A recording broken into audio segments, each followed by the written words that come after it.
Hello everyone, welcome to SkillCapped. In this video, we'll be showing you what you can learn from G2's sweep over Fish 123 in the We Play European Invitational.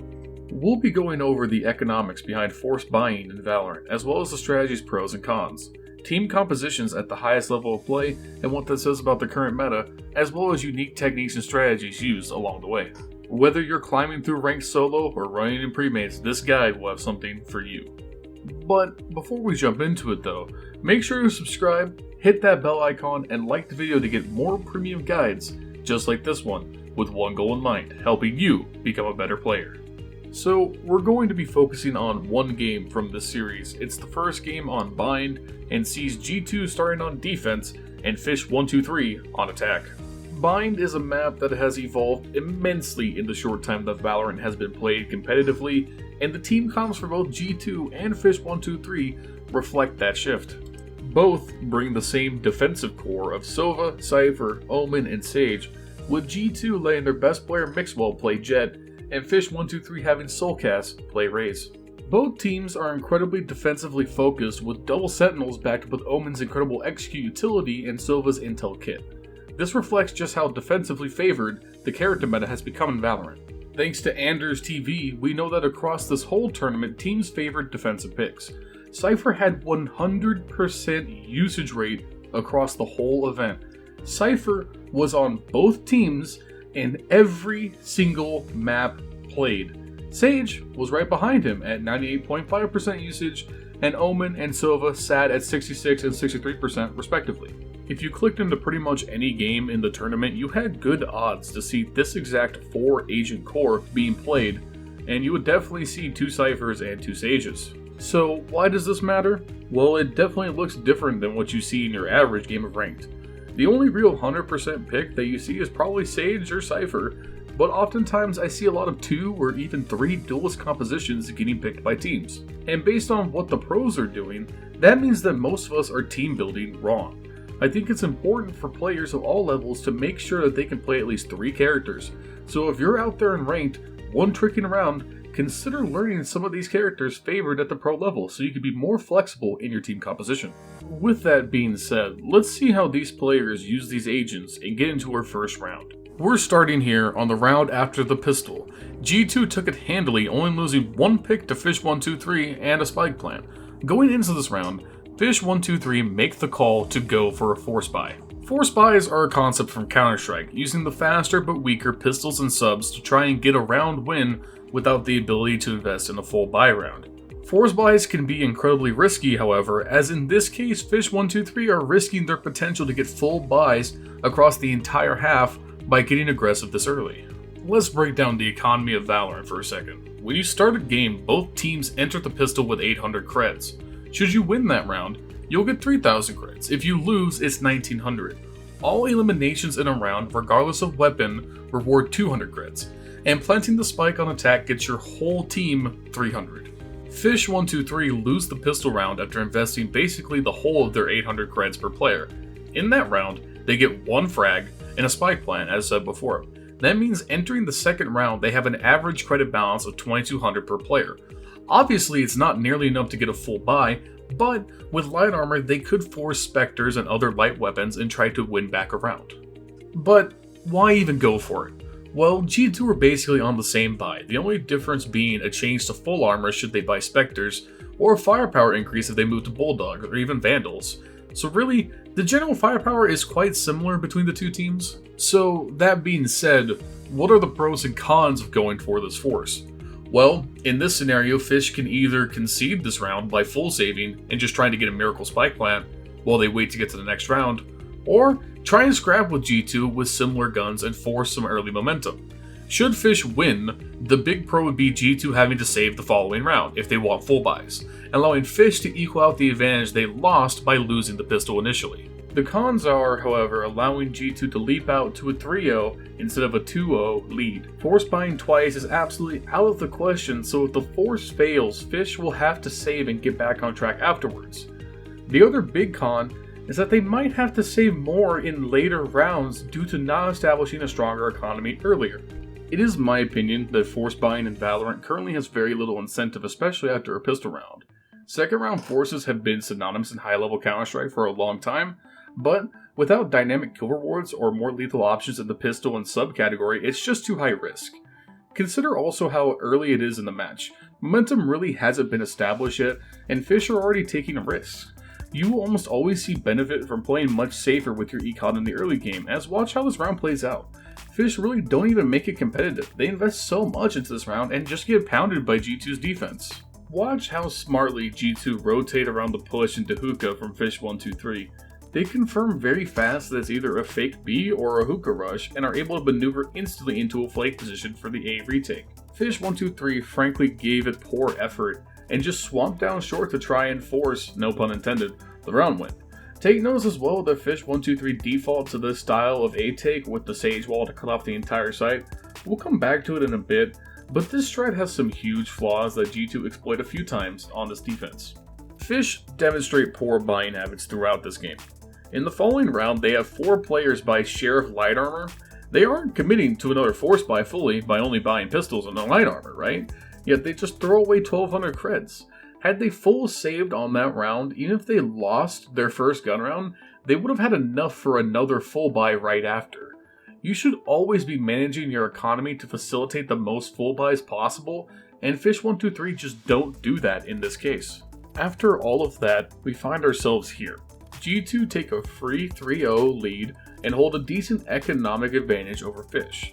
I want to highlight once again, look how little money Fish have after they buy up for this round. These kinds of little economic mistakes add up, and avoiding them can help you avoid losing games through pure attrition. In this round, G2 play 3B2A and have their Jet player Mixwell sent for an early peek down long B. This is a very standard play, especially with the lethality of the operator played alongside Jet's toolkit. Fish 1-2-3 show us the power of Sova's recon dart as a tool to push enemies off of angles.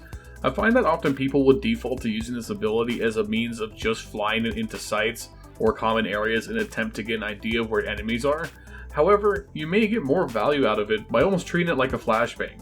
If you shoot it into common angles, it will cause people to immediately peel, shoot the dart and give away their position, or both.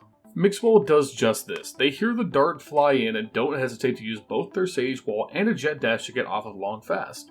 The dart from Link was so effective that it causes a mistake here. G2 didn't need to use that Sage Wall, which is very valuable utility, possibly wasted seconds into the round. Let's pause it right here. At this point, when G2 peel off a bog and use the wall early, Fish are in an amazing position for this round. They have intel on at least 2 people towards long, specifically Sage and Jet. Now, because they're pros who play each other frequently, they also know that G2 plays 3B2A as their standard setup. In your matchmaking games this early on in a map, you probably won't know that, but it bears noting. Fish are set up with 3 players around B, with the remaining 2 and the spike in attacker areas outside of A. In this position, they inadvertently put G2 into the mindset that they are executing B. Watch how Mixwell and David P immediately rotate to contest inside of Hookah, expecting Fish players to be challenging quickly. Fish, however, just turn and burn towards A with no delicacy or care whatsoever. Normally, I wouldn't mind this play. They use Soulcast's Raise ultimate to take care of the only G2 player on site. There's a few massive flaws here, however. Fish 1-2-3 have sent no one into showers, only one player to push in after the plant. They have no knowledge of defenders that far up and essentially ignore it. They opt instead for one of the most common strats in all of Valorant, walling off the truck plant and isolating the entire A side away from the spike. I'm not going to dance around this. I personally hate this strat, and there's a few main reasons. The first being a topic covered in my TSM video previously, spreading out and differentiating angles in the post plant. If you were to play this round how Fish 1-2-3 has, look at where you can stand once the spike is down. You have U-Hole behind these boxes on site, deep in short A, or in the short A cubby. You've cut off more than 3/4 of the bomb site and just gave it to the defenders to regroup and methodically execute their retake. The second reason I don't like this strat is its predictability. I see this strat multiple times a game at a casual and pro level, and once you've done it more than once, you really open yourself up to being exploited. Should the defense have a raise, here's how that truck plant goes. If it's a Brimstone with an ultimate, you can bet there's Hellfire coming your way. And not to mention, just people ripping through the Sage Wall. The way the strat is executed normally is just way too easy to counterplay. which happens here. G2 just wait till they're ready to execute the retake, get their trees in U-Haul as well as showers, and get the defuse. Now that I've made it clear why I don't like this execute, I want to show you some alterations I would make to make it a higher win condition strategy. The first is exploiting the blind spot that Heaven has towards the defender spawn. This short A push is always done with Heaven being smoked and U-Haul being taken. Fish do this, and had Soulcast done one thing differently, I think Fish have a much higher likelihood of winning. When you exit U-Haul on the defender side of the site, Heaven can no longer safely peek you, meaning that you have to worry about only two angles: defenders towards the Ready Night boxes by showers, and close on the corner of U-Haul by the spawn connector. If you or a teammate can get this control, one person can now occupy a nasty off angle here. Because most defenses in retaking on the short A push are unlikely to expect aggression towards spawn, you can punish that. It may be nothing more than one frag in a trade, but if you can disrupt the defense just setting up on the other side of the Sage Wall and steamrolling through, you've automatically made the round much more in your favor. You've also spread out more as a team, and made it not nearly as congested as having 5 people wriggling around short A and U-Haul just waiting for fights. This type of decision making in the post plant can win you rounds when done right, so get creative guys. Strats are not set in stone, and if you can innovate, you can get more wins. With that being said, we're skipping to round 10 here, and what's interesting is how G2 use Omen's ultimate on defense in a way that creates amazing impact in a more aggressive way. As well as how intel plays like this can let you hold on to important utility like Sage Walls for much later in the round where they can have their biggest impact. As someone who plays a lot of Omen myself, I'm always interested in seeing how better players are utilizing his ultimate, as I feel it ends up being typecast as a purely rotational tool or for suicide side pushes. You'll rarely run into it used differently, and I think there's immense value in looking at these tools in a more aggressive light. So, this appears to be a set strat by G2. They start their own 4 towards B with Petitek on Omen setting up to push down long B fast. G2 are going to show incredible team coordination here by using their Sova's Owl drone as a forward scouting utility so that Petitek doesn't need backup of another player. Instead, they can look for early peaks, and if they see nothing, the distract can go ahead. Petitek creeps down long and just plays this perfectly, using Omen's shrouded step to cross the corridor connecting to Market and Hookah without giving anything to Fish. In this forward position, Petitek wants to get every bit of intel he can before hard peeling. He pushes towards attacker spawn and makes contact with Link, and trades a few missed shots. At this point, he's accomplished his goal and found players and created confusion in the Fish camp. He smokes the corridor and instantly uses his ultimate to get back to defender spawn safe and sound. I can't stress enough just how smart this is. Imagine you were in this position as Fish right now. You have to respect that maybe Petitek is a madman and teleported into your spawn. Or maybe the teleporter outside of Hookah or somewhere else crazy. If you choose to not try and eliminate some of these possibilities, it's just leaving a massive risk open. G2 just gets so much value out of this play, and I think executed correctly, many of us can benefit from this as well. Using defensive ultimates in creative ways can create huge openings for you and be worth the risk. At this point, the round plays out very straightforwardly. Fish regroup and set up for a push onto the B site, and the big benefit of G2 strat comes through in a big way. Had G2 played the round in a more default manner, they would not have the excess of utility for the retake that they do now. Take note, Sage players, how David P uses his wall as an offensive tool, elevating himself above an Omen smoke and creating a nasty off angle to really disrupt the B push.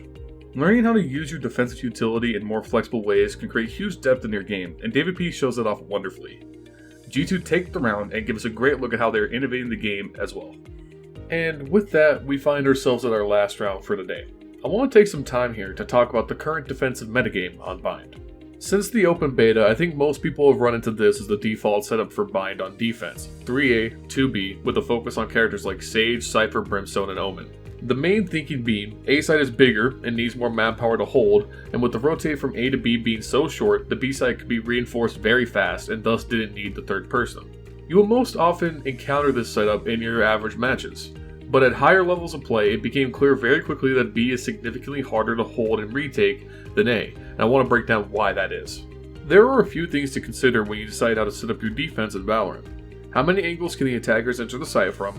How many angles can your teammates realistically enter from? And most importantly, what map control are you going to be going for or giving up?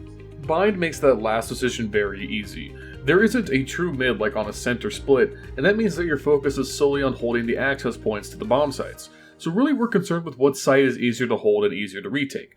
Due to its multiple angles of attack, A is by far the easier site to retake should it be lost. Defenders can viably flank through Market and backdoor shorter showers, and Heaven and the spawn connector offer plenty of space to get out onto the site before hitting the heavy choke points.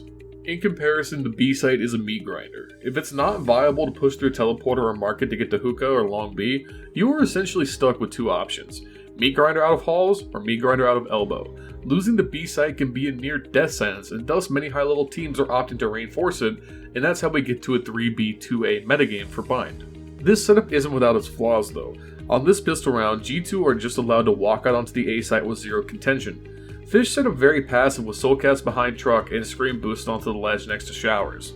This means that G2 only need to throw one omen smoke and they just get the site. The inherent weakness of this reinforced B strat is that if both A defenders go down, the retake becomes immensely harder. Fish here commit a critical error in the retake as well.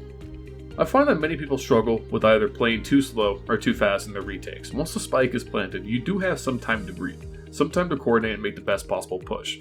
But if you wait the near 20 seconds that Fish 123 do, you are doing it wrong. Always try and keep a mental clock going during the post plant and make sure you don't go too slow. Fish get all the picks. They win the round. But they waited so long to initiate their retake that they still lose the round in pivotal fashion. These mistakes add up. Fish 123 threw away so many rounds early on in this map that they're not able to bring it back. They go down 1-0 to G2 in this first map, they lose the second map, and suddenly they're out of the tournament 2-0 by a more dominant team in G2. So always be aware of these things. And that's all we have for today. What are you guys currently working on in your own game? Let us know in the comment section below, as we may just make a video on it. And while you're down there, make sure to like, subscribe, and hit the bell icon to get more premium guides like this one, with one goal in mind: helping you become a better player. We here at SkillCapped want to thank you for watching, and we will see you in the next one.